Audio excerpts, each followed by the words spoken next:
Good morning, Sir James. Bali, dito po tayo sa Toyota Taytay.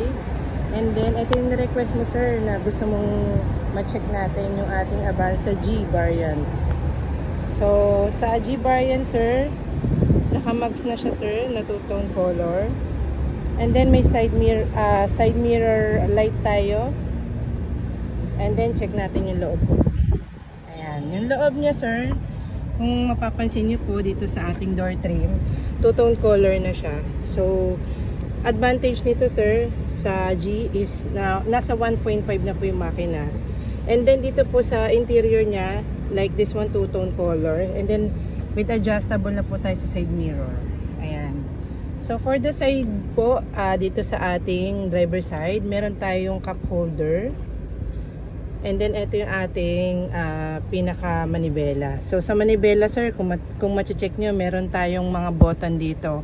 So dito po, sir, kapag may tumawag, so pwede nating sagutin while driving. And then mayroon din tayo ditong set ng trip kung ilan na po yung ating consumption ng gasolina. So sa G variant meron ito.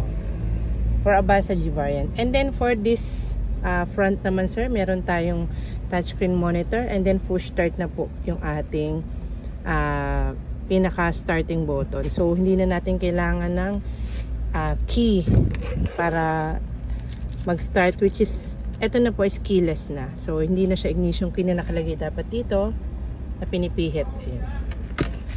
So sa ating side po, driver side, ito na po yung ating seat materials.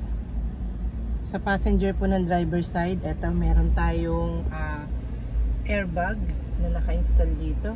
And then aside sa driver side po na passenger, meron din sa driver po mismo. Sa manibela siya naka-install. So ito yung front niya. Ayan. 7-seater. Ito naman, sir, meron siyang added po na charging station natin for the front.